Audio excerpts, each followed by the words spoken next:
Hi guys, sorry to interrupt your viewing, but please subscribe to the channel and like this video. Thank you.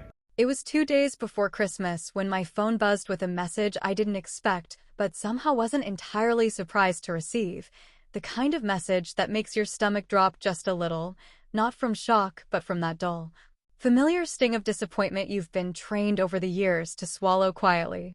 I was standing in the kitchen, halfway through mixing cookie dough, the cinnamon and vanilla filling the air with a sense of forced festivity I was trying to create on my own, when the screen lit up with a text from my mom. "Hey, sweetheart. Just wanted to let you know we're canceling dinner this year. Last-minute scheduling issues, things got messy. We'll do it next year. Promise. Love you." I stared at the screen for a long moment, the wooden spoon in my hand slowly coming to a stop as the dough stuck stubbornly to the bowl. There was no explanation, no emotion, just another one of those vague, breezy dismissals wrapped in a thin layer of politeness, like an afterthought dressed up as a holiday greeting. And despite the immediate hollow echo that hit my chest, I replied the way I always had, politely, neutrally, a simple, no worries, hope everything's okay. Happy holidays. Because that's what I'd been taught to do, stay composed, stay small, stay agreeable even when every part of me wanted to scream. Why does it always feel like I'm the one who's easiest to cancel? The truth was, it wasn't the first time something like this had happened, not even close. There had been birthdays missed because of last-minute business trips, Thanksgiving invites that somehow got lost in the shuffle, family photos taken without me because we didn't think you could make it this year. Each time, I had swallowed the slight, chalked it up to bad timing, reminded myself not to overreact, convinced myself that maybe, just maybe, I was being too sensitive. But deep down, I knew better. I knew the pattern. I knew how easy it had always been for them to pretend I wasn't missing, because they'd never really left room for me to belong in the first place. I thought about the year Carly got a surprise engagement party during Christmas dinner, and I was seated at the kids' table, even though I was already 30. I remembered the time Mom gave everyone personalized gifts and handed me a generic gift card with a smile that said, "I didn't forget you," even though it was painfully clear she had. I remembered being told not to bring anyone I was dating, just to keep things simple, while Carly's new boyfriend of 6 weeks was already featured in the holiday newsletter. It had always been little things, subtle things, but they added up like dust in corners, until one day you realize you've been quietly erased from your own family's narrative. Still, I tried to shake it off. I set the dough aside, poured myself a glass of wine, and started flipping through a list of movies to distract myself. If Christmas was going to be a solo act this year, I figured I might as well make it a cozy one. I lit a few candles, turned on the twinkly string lights around my apartment window, and tried to convince myself that solitude was peace, not punishment. I even talked myself into thinking this was a good thing. I didn't have to listen to passive-aggressive comments from my mother. I didn't have to watch my dad nod silently while Carly dominated every conversation. And I didn't have to sit in a room where I always felt like the strange extra puzzle piece that didn't quite fit. But then, just after dinner, just as I curled into the couch with my wine and the soft hum of holiday music in the background, I made the mistake of opening social media. At first, it was just a notification, one of those little red bubbles on my screen that felt harmless. I tapped it out of habit, not even thinking. But there it was front and center on my feed. A photo posted by Carly, arms linked with Mom and Dad, standing in front of the fireplace I had helped decorate the year before. Everyone was there, cousins, neighbors, old friends from down the street. The caption read, "Best Christmas ever. So grateful for family." There was laughter frozen in smiles, presents stacked around the tree, wine glasses raised mid-toast. And in that perfect, sparkling frame, I wasn't even a shadow. I didn't blink. I didn't scroll past. I just stared, not at the photo itself, but at the truth behind it, the truth they hadn't even bothered to hide. Christmas dinner hadn't been canceled. It had just been canceled for me. I don't know how long I sat there, phone in my hand, screen glowing with photo after photo of smiling faces wrapped in cozy scarves and holding flutes of champagne, but I know that every click, every swipe, every tagged image cut a little deeper than the last. It wasn't just a moment of surprise anymore, it was a growing wave of humiliation, pressing heavy against my ribs, cold and relentless like a draft that seeps in from a cracked window no one ever bothers to fix. What started as a single image became an entire gallery of proof that I wasn't just forgotten this year. I was deliberately cut out of a tradition I once helped build, erased from a narrative they had no intention of including me in. There was Carly again, posting another picture, this one in front of the same tree I used to decorate with Dad, her arm draped around our mother's shoulders like nothing had ever been fractured. The caption read, "Couldn't have asked for a more perfect evening," followed by hashtags that felt like a slap in the face. Hashtag family first, hashtag grateful heart, hashtag holiday magic. I saw my Aunt Marlene in the background, holding her famous green bean casserole, the one she'd always promised only tasted right when we were all together. I spotted neighbors, people I hadn't spoken to in years, laughing over eggnog and clinking glasses with my father like it was just another year of love and unity. I kept scrolling, telling myself to stop, but I couldn't. I found a group shot, everyone gathered around the table, plates full, wine poured, candles lit, and in that moment, something inside me cracked just enough to let the truth pour in. They hadn't canceled Christmas dinner because of scheduling. They hadn't changed plans at the last minute. They just didn't want me there. And worse, they didn't even care enough to come up with a decent lie. The longer I stared at those photos, the more the memories came rushing back, the small, subtle exclusions that had always been dressed in kindness but laced with intent. The whispered decisions made without me, the group chats I was mysteriously left out of, the times when I was told there just wasn't enough room, or the plans had changed, or someone forgot to send me the details. I used to convince myself it wasn't personal, that maybe I'd been too busy, too distant, too much of something that made it hard for them to include me. But now, the evidence was right there in pixels and poses. They hadn't forgotten me. They'd chosen to leave me out. Have you ever found out you were excluded not by accident, but on purpose? Have you ever smiled through it, knowing deep down they never wanted you there in the first place? Tell me in the comments, because I know I'm not the only one. I know I'm not the only person who's ever sat on a couch on Christmas Eve, staring at a glowing screen, pretending the lump in your throat is just from the wine and not from the realization that the people who are supposed to love you unconditionally have spent years finding new ways to make you feel like an outsider in your own story. I didn't cry. That surprised me. There was no dramatic tear running down my cheek, no crumpled tissues, no shaky sobs into my sweater sleeve. I just sat still, letting the truth settle in like dust on furniture that hadn't been touched in a while. And once it had settled, I did the only thing I knew how to do. I got up, walked over to my desk, and opened my laptop. I didn't even know exactly what I was going to write yet. I just knew I needed to put something down, something real, something raw, something that would finally say everything I'd spent years biting my tongue over. My fingers hovered over the keyboard for a second, the cursor blinking on a blank page like it was daring me to speak. And then, slowly but deliberately, I started to type the first few words of a message they would never expect and would never be able to erase. Because I wasn't going to yell. I was going to write. There's a certain weight that builds in your chest when you've spent years swallowing silence, when every bite of holiday dinner has come seasoned with disappointment, and every polite smile has been a mask for all the things you wanted to say but never dared to. That night, sitting at my desk, my laptop casting a soft glow in the otherwise dark room, I let the words flow for the first time in what felt like years, not rehearsed, not polished. Just honest in the way pain can be when you stop dressing it up for other people's comfort. I didn't start with anger. I started with truth. And I titled it simply, almost too simply, The Discarded Daughter. I didn't name anyone. I didn't need to. The words spoke clearly enough for those who knew how to read between the lines. I wrote about the feeling of watching your place at the table slowly vanish, year after year, replaced by polite excuses and lukewarm hugs. I wrote about being the one whose voice never carried far enough in a room full of people who preferred echoes of themselves. I wrote about growing up knowing you were tolerated, not treasured, accepted only as long as you stayed small and agreeable and out of the way.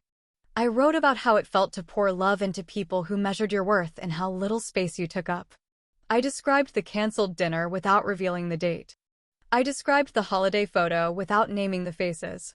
I wrote about watching a celebration happen without you, knowing full well that the omission wasn't accidental, it was intentional, strategic, even convenient.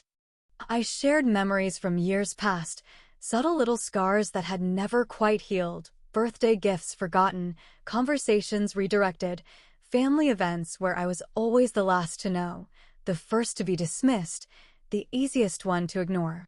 I poured every buried ache into those paragraphs, not with rage, but with clarity. Not to wound, but to finally let the wound breathe in open air.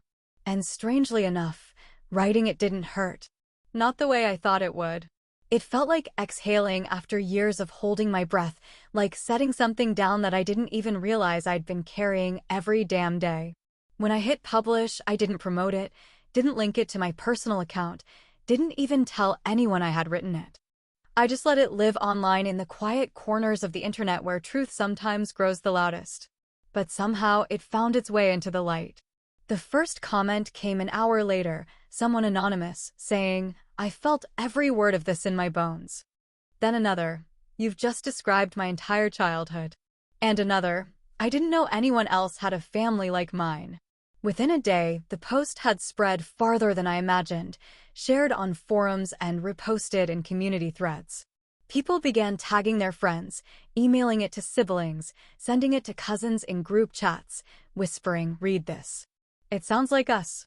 The responses weren't just sympathetic, they were aching.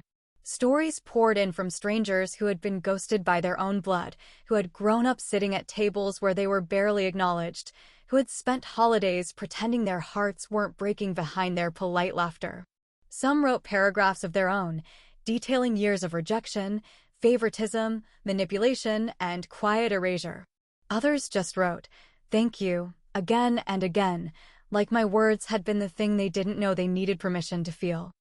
I read every single comment, every message, every painful memory shared by people who had never met me but somehow knew exactly who I was.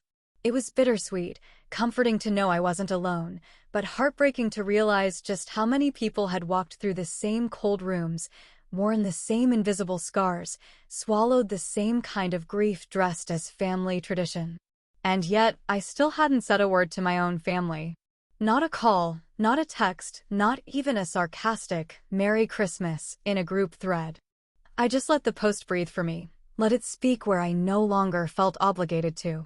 Then, late that night, as I was brushing my teeth and preparing to close the laptop for the evening, my phone lit up with a message notification. It was from my cousin Laura, someone I hadn't heard from in over a year, someone who had always floated somewhere in the neutral territory between polite distance and awkward family obligation. All she wrote was, "I read that post. I know who it's about."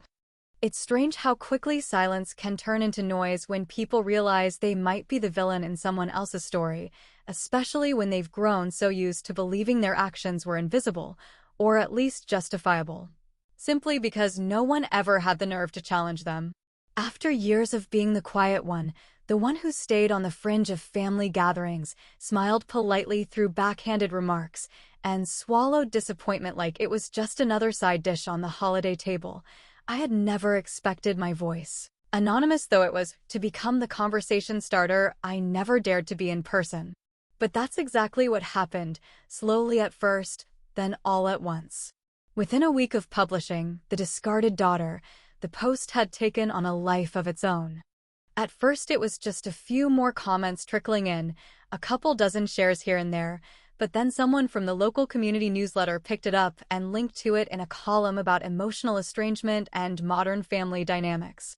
Suddenly, people I hadn't spoken to in years were messaging me privately, not because they knew it was me, but because they somehow recognized me in the story, even without the names. Some were old classmates who remembered how I used to sit quietly at PTA meetings while Carly took center stage at every performance. Some were neighbors who had seen the difference in how my parents treated us, but had never dared to say anything.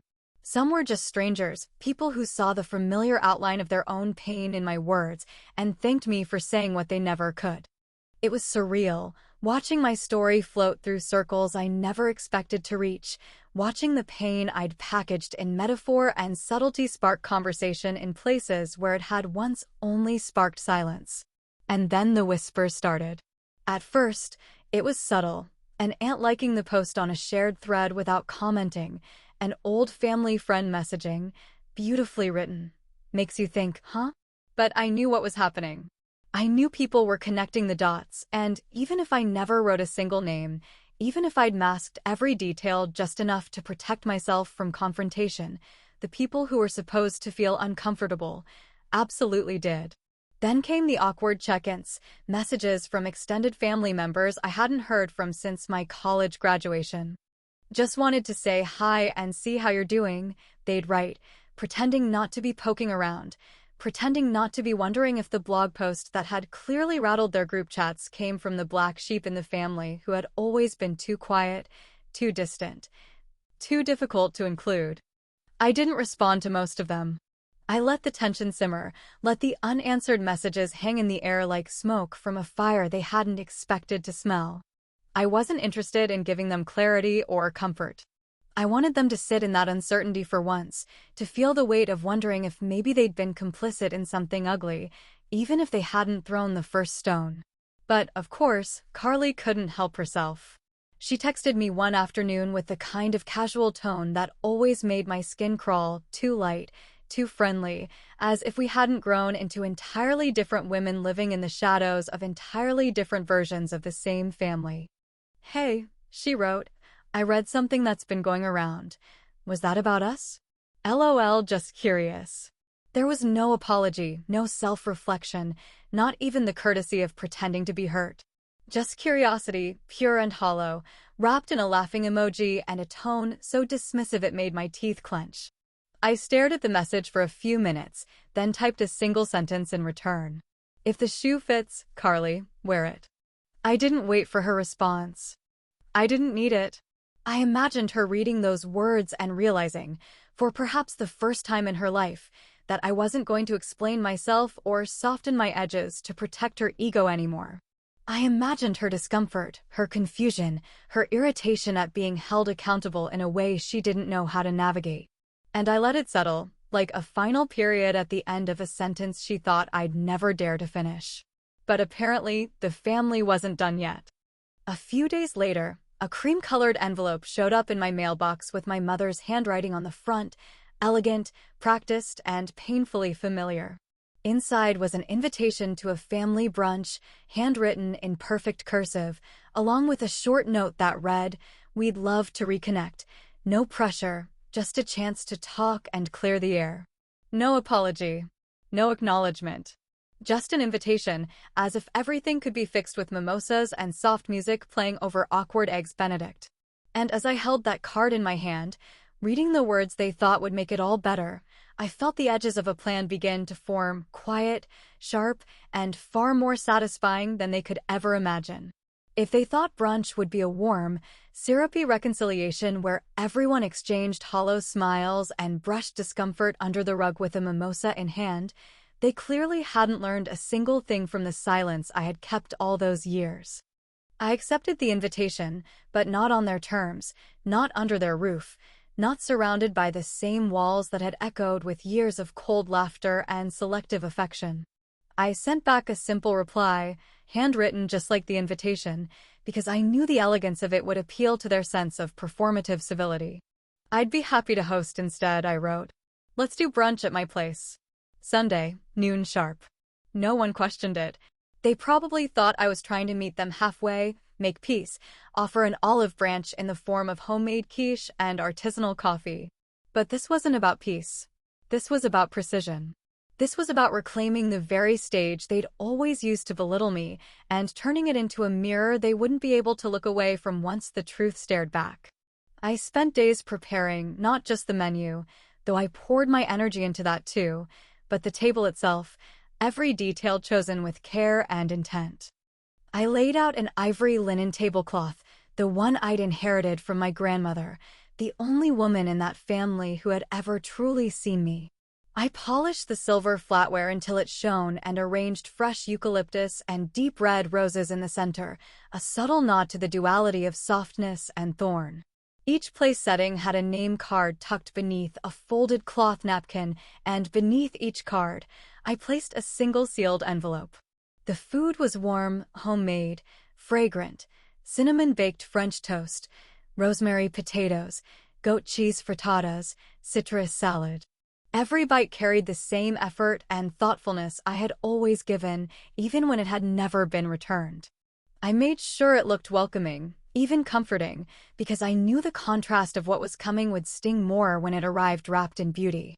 They arrived on time, predictably cheerful, smiling a little too hard, hugging just a little too tightly. Overcompensation always smelled like perfume and guilt. Carly wore pastel, Mom brought a bottle of wine I'd never drink, Dad muttered something about how the house looks great, and Melanie, of course, pretended this was just a pleasant get-together and not a carefully orchestrated reckoning. We ate first. I let them settle in, let them relax into the illusion that this would be just another shallow gathering where nothing was said too directly and everyone left with their illusions still intact. But when the plates were cleared and the coffee poured, I stood quietly and gestured to the envelopes. "There's something I'd like to share," I said softly, watching their smiles falter just slightly, the way a small crack appears before the glass truly breaks. Each of you has something in front of you. It's not a speech. It's not an attack. It's just a little reminder.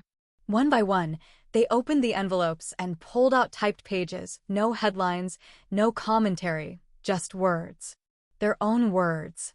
Sentences they had forgotten, comments made in passing, text messages, emails, voicemails. Some were cruel in obvious ways, like the message Carly once sent joking that I was just too intense for family stuff, or the time my mother responded to a heartfelt update about my job with, "That's nice, dear. Carly's company just launched a new product, have you seen?" Others were subtler, but no less corrosive, snide remarks disguised as concern, dismissive one-liners that chipped away at me over time like waves against rock. Their eyes scanned the pages in slow disbelief, flicking between lines, piecing together the collage of their own indifference and thoughtless cruelty. No one spoke. No one had to, because for once, it wasn't my words on the table, it was theirs. And the silence that filled the room wasn't mine to carry anymore. It belonged to them. I sat back in my chair, letting the weight of it settle, watching them process the echoes of what they'd always pretended was harmless, casual, forgettable. But now it was inked, undeniable, real in a way that could no longer be swept away with a half-hearted smile or a distracted sip of wine. Then I said it, quiet, clear, not needing to shout. "You canceled Christmas, but I canceled the fantasy." There's a peculiar heaviness in the kind of silence that follows a confrontation where no one yells, no one throws a drink, and no one storms out, just a stillness thick with awkward shame, paper-thin pride, and 100 unsaid apologies hanging in the air like smoke.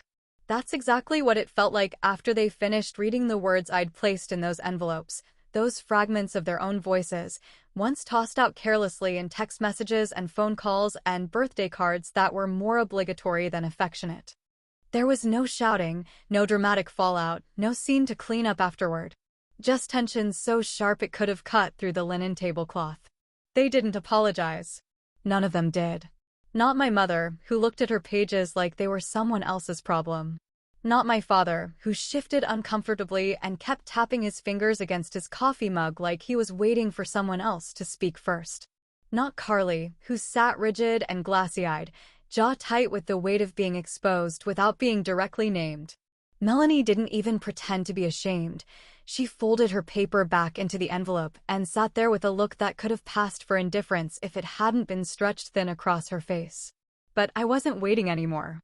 I wasn't standing on the edge of that moment, hoping someone would suddenly become self-aware or compassionate or brave enough to offer the words I'd spent half a lifetime wishing to hear. I didn't need their remorse, and I didn't want their guilt. I didn't want to be pulled into a messy half-apology delivered out of social obligation. I didn't want anyone trying to hug me with stiff arms and hollow words. I wanted the silence. I wanted them to sit with themselves, to feel the weight of their own reflections, not mine. Because for once, the mirror was facing the right direction. So I stood up slowly, offered a small, polite smile, and said, "Thanks for coming." That was it. No long speech, no explanation, no dramatic exit. I simply walked out of the room, through the back door, and into my garden, where the winter sunlight still touched the tops of the rosemary and sage, where the world felt quieter and cleaner than anything that had just taken place inside. I didn't look back. I didn't listen for chairs scraping or footsteps shuffling behind me. I just walked toward the place I had cultivated with my own hands, where things grew because I chose to nurture them, not because anyone told me they were worthy of growing. I sat on the bench near the lavender bushes, letting the cold air bite gently at my cheeks, breathing in a peace I didn't realize I'd earned until that exact moment. And it hit me in the clearest way it ever had that I wasn't chasing belonging anymore. I wasn't begging for a seat at their table, a table where I had been tolerated but never truly embraced. I had my own table now. I had my own space, my own voice, and most importantly, my own sense of worth that no longer depended on whether or not they chose to see it. There was no anger left in me, no bitterness clawing at my throat, no vengeance burning beneath my skin. Just release. Just clarity. Just the realization that closure isn't something you're given, it's something you choose. And sometimes, the most powerful choice you can make is to walk away from people who only ever saw your value when you made yourself smaller. Later that evening, after they had all gone quietly, awkwardly, without much more than a few mumbled goodbyes, I logged into my blog. I hadn't checked it in a few days, and I was stunned to see how much it had grown. The discarded daughter had become more than just one woman's story. It had turned into a space for others to step forward, to pour out their own truths, to unravel the decades of quiet abandonment they'd been taught to normalize. There were stories from teachers, nurses, artists, single mothers, retired men, college students, people who had carried the same invisible ache, the same sense of being pushed to the edges of their own families. They weren't writing for pity. They were writing for freedom. I read through their comments, their essays, their messages full of heartbreak and healing and hope, and I realized that what I had started wasn't just a catharsis for myself, it had become a ripple, reaching places I never intended but was now deeply grateful for. In that digital space, people found each other in ways our own families had failed us. Strangers became mirrors, and empathy became the bond that blood so often failed to be. And that's the thing they'll never understand. They thought they were the ones holding the narrative. They thought they could define what family looked like, who mattered, and who didn't. But sometimes, the sharpest revenge is walking away with grace, while they sit in the ruins of the story they tried to write about you. Tell me, was I heartless for turning the page? Or did I finally stop reading a chapter that was never mine to begin with?